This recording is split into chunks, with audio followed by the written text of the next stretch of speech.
ಇಲ್ಲಿ ಮೊದಲಿಗೆ ನಾನು ಒಂದು 1 kg ಅಷ್ಟು ಚಿಕನ್ ತೊಗೊಂಡಿದ್ದೀನಿ. ಇಲ್ಲಿ ನಾನು ಸಿಂಪಲ್ಲಾಗಿ ಚಿಕನ್ ಚಾಪ್ಸ್ ಮಾಡೋದು ಹೇಗೆ ಅಂತ ನಾನು ತೋರಿಸ್ತಿದ್ದೀನಿ. ಹೇಗೆ ಮಾಡೋದು ಅಂತ ತೋರಿಸ್ತೀನಿ ಬನ್ನಿ. ಈಸಿಯಾಗಿ ಸುಲಭವಾಗಿ ಸಿಂಪಲಾಗಿ ಮಾಡ್ಕೋಬೋದು, ಬೇಗ ಕೂಡ ಆಗುತ್ತೆ. ಒಂದು ಬಾಣಲಿಗೆ ನಾನು ಫಸ್ಟು ಒಂದು 2 ಸ್ಪೂನಷ್ಟು ಎಣ್ಣೆ ಹಾಕ್ಕೊಂಡಿದ್ದೀನಿ. ಎಣ್ಣೆಗೆ ಒಂದು 2ರಿಂದ 3 ಈರುಳ್ಳಿ ಹಾಕ್ಕೊಂಡಿದ್ದೀನಿ. ಉದ್ದುದಕ್ಕೆ ಹಚ್ಕೊಂಡು ಹಾಕ್ಕೊಳ್ಳಿ. ಸ್ವಲ್ಪ ಇದು ನಾವು ಹುರ್ಕೊಳ್ಳೋದಕ್ಕೆ ರುಬ್ಬೋದಕ್ಕೆ ಮಸಾಲೆ ಏನೇನು ಹಾಕ್ಕೊಳ್ತೀನಿ ಅಂತ ತೋರಿಸ್ತೀನಿ. ನಾನು ಫಸ್ಟು ಒಂದು 2 ಈರುಳ್ಳಿ ಹಾಕ್ಕೊಂಡಿದ್ದೀನಿ, ದಪ್ಪ ಸೈಜದು. ಅದಕ್ಕೆ ನಾನು 1 kg ಗಿಂತ ಸ್ವಲ್ಪ ಜಾಸ್ತಿ ಇದೆ ಚಿಕನ್ನು, ಹಾಗಾಗಿ ನಾನೊಂದು 8 ಮೆಣಸಿನ್ಕಾಯಿ ಹಾಕ್ಕೊಂಡಿದ್ದೀನಿ. ನಿಮ್ಮ ಖಾರಕ್ಕೆ ಹೇಗೆ ಬೇಕೋ ಹಾಗೆ ನೀವು ಹಾಕ್ಕೋಬೋದು. ನಾನಿಲ್ಲಿ 8 ಮೆಣಸಿನ್ಕಾಯಿ ಹಾಕ್ಕೊಂಡಿದ್ದೀನಿ. ಅದು ಸ್ವಲ್ಪ ಈರುಳ್ಳಿ ಒಂದು ಸ್ವಲ್ಪ ಕೆಂಪಗೆ ಹಾಕೋ ತನಕ ಒಂಚೂರು ಹುರ್ಕೊಳ್ತಾ ಇರಬೇಕು. ನಂತರ ಅದಕ್ಕೆ 2 ಇಂಚಷ್ಟು ಶುಂಠಿ ಮತ್ತು ಒಂದು 2 ಗೆಡ್ಡೆ ಬೆಳ್ಳುಳ್ಳಿ, ಸಿಪ್ಪೆ ತೆಗೆದಿರೋ ಅಂಥ ಬೆಳ್ಳುಳ್ಳಿ, ಇದನ್ನು ಹಾಕ್ಕೊಂಡು ಹಾಗೆ 1-2 ನಿಮಿಷ ಹುರ್ಕೊತಾ ಇರಬೇಕು. ಒಂದೊಂದೇ ಹುರ್ಕೊಂಡು ಒಂದೊಂದು ಐಟಮ್ಸನ್ನು ಹಾಕ್ಕೋಬೇಕು. ಎಲ್ಲನೂ ಒಟ್ಟಿಗೆ ಹಾಕ್ಕೊಳ್ಳೋಕ್ಕಾಗಲ್ಲ, ಸ್ವಲ್ಪ ಹಸಿ ವಾಸನೆ ಹೋಗಬೇಕು ಶುಂಠಿ ಬೆಳ್ಳುಳ್ಳಿದೆಲ್ಲ. ನೆಕ್ಸ್ಟ್ ಇವಾಗ ನಾನು 1 ಸ್ಪೂನು ಮೆಣಸು ತೊಗೊಂಡಿದ್ದೀನಿ, 1-2 ಇಂಚಷ್ಟು ಚಕ್ಕೆ, ಒಂದು 4-5 ಲವಂಗ ಒಟ್ಟಿಗೆ ಹಾಕ್ಕೊಂಡು ತೋರಿಸ್ತಾ ಇದ್ದೀನಿ ನಾನು.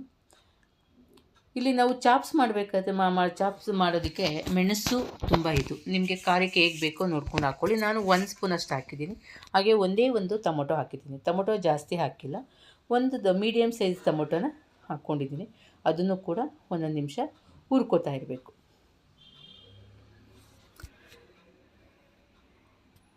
ಸ್ವಲ್ಪ ಒಂದೆಲ್ಲ ಟೊಮೊಟೊ ಮೆತ್ತಗಾಗೋಷ್ಟು ಹುರ್ಕೊಂಡು ನಂತರ ನಾನು ಒಂದು ಅರ್ಧ ಹೋಳು ತೆಂಗಿನಕಾಯಿ, ಒಂದು 2 ಸ್ಪೂನಷ್ಟು ಹುರ್ಗಡ್ಲೆ, 1 ಸ್ಪೂನು ಧನಿಯಾ. ನೀವು ಧನಿಯಾ ಬೇಕಾದ್ರೆ ಬೇಡ ಅಂದರೆ ಧನಿಯಾ ಪುಡಿ ಬೇಕಾದರೂ ಹಾಕ್ಕೋಬೋದು. ನಾನಿಲ್ಲಿ ಹೇಗೂ ನಾವೆಲ್ಲ ಮಸಾಲೆ ಒಟ್ಟಿಗೆ ಹುರಿದು ಹಾಕೋದ್ರಿಂದ ನಾನು ಧನಿಯಾ ಕಾಳನ್ನೇ ಹಾಕ್ಕೊಂಡಿದ್ದೀನಿ. ಅದನ್ನು ಕೂಡ 1-2 ನಿಮಿಷ ಚೆನ್ನಾಗಿ ಹುರ್ಕೋಬೇಕು. ಈಗ ಟೊಮೊಟೊ ಮತ್ತು ಈರುಳ್ಳಿ ಎಲ್ಲ ಫುಲ್ಲು ಸಾಫ್ಟಾಗಿದೆ, ಜೊತೆಗೆ ತೆಂಗಿನಕಾಯಿ ಕೂಡ ಹಾಕ್ಕೊಂಡಿದ್ದೀವಿ. ಈಗ ನಾನು ಸ್ವಲ್ಪ ಮೆಂತ್ಯ ಸೊಪ್ಪು ಹಾಕ್ಕೊಳ್ತೀನಿ. ನಿಮಗೆ ಮೆಂತ್ಯ ಸೊಪ್ಪು ರುಚಿನೂ ಬರುತ್ತೆ, ಹಾಗೆಯೇ ನಿಮಗೆ ಕಲ್ಲರ್ ಕೂಡ ಚೆನ್ನಾಗಿ ಬರುತ್ತೆ. ಹಾಗಾಗಿ ಒಂದು ಸ್ವಲ್ಪ ಮೆಂತ್ಯ, ಸ್ವಲ್ಪ ಕೊತ್ತಂಬರಿ, ಸ್ವಲ್ಪ ಪುದೀನ 3 ಕೂಡ ಹಾಕ್ಕೊಂಡಿದ್ದೀನಿ. ಮೆಂತ್ಯ ಏನಕ್ಕೆ ಹಾಕೋದ್ರೆ ಟೇಸ್ಟು ಮತ್ತು ಕಲ್ಲರಿಂಗಿಗೋಸ್ಕರ ಮೆಂತ್ಯ ಹಾಕ್ಕೋಬೇಕು. ಇದಿಷ್ಟು ಮತ್ತೆ ಚೆನ್ನಾಗಿ ಹುರ್ಕೋಬೇಕು, ಎಲ್ಲ ಮೆತ್ತಗಾಗೋಂಗೆ 1 ನಿಮಿಷ ಹುರ್ಕೋಬೇಕು. ಈಗ ಸೊಪ್ಪು ಇದು ಎಲ್ಲ ಸಾಫ್ಟ್ ಆಗುತ್ತೆ. ಹಾಗೆಯೇ 1-2 ನಿಮಿಷ ಹುರ್ಕೊಂಡ್ರೆ ಮಸಾಲೆ ಗಮ್ ಅನ್ನೋಂಗೆ ಹುರ್ಕೊಂಡಾಗ ನಿಮಗೆ ಸಾಂಬಾರು ತುಂಬ ಚೆನ್ನಾಗಿ ಬರುತ್ತೆ. ಇಲ್ಲಿ ಸಾಂಬಾರು ಅಥವಾ ಗೊಜ್ಜು ಟೈಪು ಹೇಗೆ ಬೇಕಾದ್ರೂ ನೀವು ಮಾಡ್ಕೋಬೋದು. ನಾನು ಸ್ಟವ್ ಆಫ್ ಮಾಡಿದ್ದೀನಿ ಮತ್ತು ಸ್ವಲ್ಪ ತಣ್ಣಗಾಗೋಕ್ಕೆ ಬಿಟ್ಟಿದ್ದೀನಿ. ಸ್ವಲ್ಪ ತಣ್ಣಗೆ ಆದಮೇಲೆ ನಾವು ಮಿಕ್ಸಿಗೆ ಹಾಕ್ಕೊಂಡು ರುಬ್ಕೋಬೇಕು.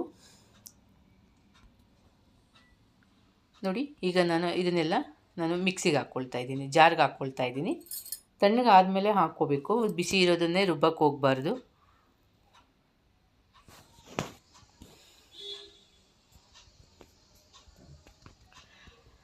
ನಂತರ ಇದಕ್ಕೆ ಒಂದು ಅರ್ಧ ಸ್ಪೂನಷ್ಟು ನಾನು ಗಸಗಸೆ ಕೂಡ ಹಾಕ್ಕೊಳ್ತಿದ್ದೀನಿ, ಒಂದು 1/4 ಸ್ಪೂನಷ್ಟು ಅರಿಶಿನ ಕೂಡ ಹಾಕ್ಕೊತಿದ್ದೀನಿ. ಸ್ವಲ್ಪ ನೀರು ಹಾಕಿ ರುಬ್ಕೋಬೇಕು.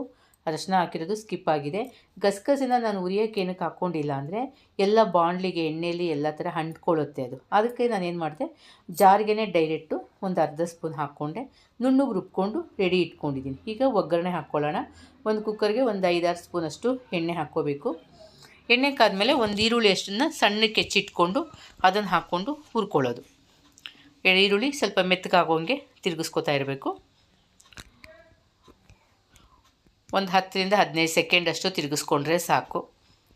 ಅದಕ್ಕೆ ಚಿಕನ್ ಹಾಕ್ಕೊಳ್ಳೋಣ. ಚಿಕನ್ನ ತೊಳೆದು ಚೆನ್ನಾಗಿ ನೀರು ಸೋರಿಸಿ ಇಟ್ಕೊಂಡಿರಬೇಕು. ಹಾಕ್ಕೊಂಡು ಎಲ್ಲ ಥರ ಅದು ಕೂಡ ಒಂದು 5 ನಿಮಿಷ ನಾವು ಹುರ್ಕೋಬೇಕಾಗುತ್ತೆ. ಅದರಲ್ಲೇ ಚಿಕನ್ ಹಸಿ ವಾಸನೆ ಹೋಗೋಂಗೆ ಹುರ್ಕೋಬೇಕು ಎಣ್ಣೆಲೇ. ಚಿಕನ್ ಚಾಪ್ಸ್ ಅಂತೂ ಮಾಡಿದ್ರೆ ತುಂಬ ಇಷ್ಟಪಟ್ಟು ತಿಂತಾರೆ ಮಕ್ಕಳಿಗೆ. ಮನೇಲಿ ಎಲ್ರಿಗೂ ಒಂಥರ ವೆರೈಟೀಸ್ ಆಫ್ ಸಾಂಬಾರು ಆಗಿರುತ್ತೆ ಅದು. ನೀವು ಗ್ರೇವಿ ಥರ ಬೇಕಾದ್ರೂ ಮಾಡ್ಕೋಬೋದು, ಸಾಂಬಾರು ಟೈಪ್ ಬೇಕಾದ್ರೂ ಮಾಡ್ಕೋಬೋದು. ಮುದ್ದೆ, ಚಪಾತಿ, ಪೂರಿ, ದೋಸೆ, ರೊಟ್ಟಿ ಎಲ್ಲದಕ್ಕೂ ತುಂಬ ಚೆನ್ನಾಗಿರುತ್ತೆ. ಸಾಮಾನ್ಯವಾಗಿ ಚಿಕನ್ ಸಾಂಬಾರು ಎಲ್ಲರೂ ಮಾಡ್ತಿರ್ತಾರೆ. ನಾವು ಚಿಕನ್ ಚಾಪ್ಸ್ ಮಾಡೋದನ್ನು ಮಾಡಿ ನೋಡಿ ಒಂದು ಸಾರಿ, ತುಂಬ ಸುಲಭವಾಗಿ ಮಾಡ್ಬೋದು. ಹಾಗೆ ಕುಕ್ಕರಲ್ಲಿ ಕೂಡ ಕೂಗಿಸ್ಕೋಬೋದು. ನಾನು ಕುಕ್ಕರಲ್ಲೇ ಮಾಡ್ತಿದ್ದೀನಿ. ಈಗ ಚಿಕನ್ ಉರಿಯುವಾಗ ನಾನು ಸ್ವಲ್ಪ ಒಂದು ಅರ್ಧ ಸ್ಪೂನಷ್ಟು ಅರಿಶಿನ ಮತ್ತು ಉಪ್ಪನ್ನ ಒಂದೇ ಸಾರಿ ಬೇಕಾದರೂ ಹಾಕ್ಕೊಳ್ಳಿ, ಅಥವಾ ಚಿಕನ್ಗೆ ಎಷ್ಟು ಬೇಕೋ ಅಷ್ಟು ಹಾಕ್ಕೊಂಡು ನಂತರ ಸ್ವಲ್ಪ ಹಾಕ್ಕೋಬೋದು. ನಾನಿಲ್ಲಿ ಒಟ್ಟಿಗೆ ಹಾಕ್ಕೊಂಡಿದ್ದೀನಿ, ಏಕೆಂದರೆ ಚಿಕನ್ ಚೆನ್ನಾಗೆ ಉಪ್ಪಿಡಿಯುತ್ತೆ. ಇಲ್ಲಿ ಏನಾಗುತ್ತೆ ಅಂದರೆ ನಾವು ಚಿಕನ್ಗೆ ಉಪ್ಪು ಹಾಕಿದ ತಕ್ಷಣ ಸ್ವಲ್ಪ ನೀರಿನ ಅಂಶ ಎಲ್ಲ ಬಿಟ್ಟು ಅದು ಡ್ರೈ ಆಗಬೇಕು. ಆವಾಗಲೇ ನಿಮಗೆ ಚಿಕನಿನ ಹಸಿ ವಾಸನೆಯೂ ಹೋಗುತ್ತೆ, ಒಗ್ಗರಣೆ ತುಂಬ ಚೆನ್ನಾಗಿರುತ್ತೆ. ನಾನು ಸ್ವಲ್ಪ ಮಧ್ಯೆ ತಿರುಗಿಸ್ಕೊಳ್ತಾ ಇರಬೇಕು, ಮುಚ್ಚಳ ತೆಗೆದು ಮಧ್ಯೆ ತಿರುಗಿಸ್ಕೊಳ್ತಿರ್ಬೇಕು. ನೋಡಿ ಈ ಥರ ನೀರೆಲ್ಲ ಬಿಡುತ್ತೆ ಚಿಕನ್ನು. ನಂತರ ಅದೇ ನೀರು ಕೂಡ ಕಡಿಮೆ ಆಗೋಗುತ್ತೆ, ಡ್ರೈ ಆಗ್ತಾ ಬರುತ್ತೆ. ಆಗ ನಾವು ರುಬ್ಬಿರೋಂಥ ಮಸಾಲೆನ ಅದಕ್ಕೆ ಹಾಕ್ಕೋಬೇಕು. ಅದಕ್ಕೆ ನಾವು ಆದಷ್ಟು ಒಂದೆರಡು ಚೆನ್ನಾಗೆ ತಿರುಗಿಸ್ಕೊಳ್ತಾನೆ ಇರಬೇಕು. ನೀರಿನ ಅಂಶ ಸಿಯೋ ಥರ ನೋಡ್ಕೋಬೇಕು, ತುಂಬ ಇದಾಗಬಾರ್ದು, ಸ್ವಲ್ಪ ನೀರು ಕಡಿಮೆ ಹಾಕಬೇಕು. ಈಗ ನಾನು ರುಬ್ಬಿರೋವಂಥ ಮಸಾಲೆ ಹಾಕಿ ತಿರುಗಿಸ್ಕೊಳ್ತೀನಿ. ಹಾಗೆಯೇ ಇದಕ್ಕೆ ನಿಮಗೆ ಎಷ್ಟು ಬೇಕೋ ನೀರು ಅಷ್ಟನ್ನು ಹಾಕ್ಕೋಬೋದು. ಈ ಹಾಕ್ಕೊಂಡಾಗ ನೀವು ಅದಕ್ಕೆ ಸಾಂಬಾರು ಟೇಸ್ಟು ಕೂಡ ಉಪ್ಪಿನಂಶ, ಉಪ್ಪು ಕಡಿಮೆ ಇದೆಯಾ ಏನು, ನೀವು ಮೊದಲು ಕಡಿಮೆ ಹಾಕಿದರೆ ಇವಾಗ ಒಂದು ಸ್ವಲ್ಪ ಉಪ್ಪು ಟೇಸ್ಟ್ ನೋಡಿ ಹಾಕ್ಕೊಳ್ಳಿ. ಇಲ್ಲ ಒಂದೇ ಸಲ ನೀವು ಚಿಕನ್ ಉರಿಯುವಾಗಲೇ ಕರೆಕ್ಟ್ ಅಳತೆಯಲ್ಲಿ ಹಾಕಿದರೆ ಸಾಕು, ಮತ್ತೆ ಹಾಕ್ಕೊಳ್ಳೋದು ಬೇಕಿಲ್ಲ. ನಾನು ಒಂದೇ ಸಲ ಹಾಕಿದ್ರಿಂದ ಮತ್ತೆ ಹಾಕ್ಕೊತಿಲ್ಲ.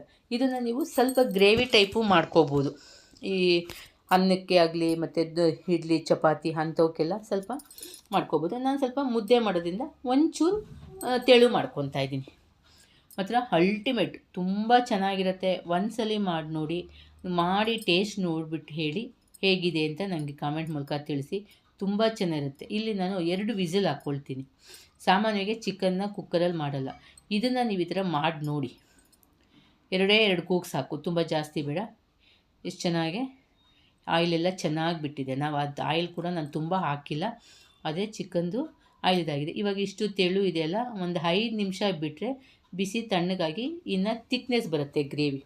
ನಾನಿಲ್ಲಿ ಮುದ್ದೆಗೆ ಮಾಡೋದ್ರಿಂದ ಸ್ವಲ್ಪ ಚೂರು ತೆಳು ಮಾಡ್ಕೊಂಡಿದ್ದೀನಿ. ಫ್ರೆಂಡ್ಸ್ ನೋಡ್ತಾ ಇದ್ದೀರಲ್ಲ, ಹಾಗೆ ನಿಮ್ಗೇನು ಅನಿಸುತ್ತೋ ತಿಳಿಸಿ. ಹಾಗೆ ನನ್ನ ಚಾನಲ್ ನೋಡಿ.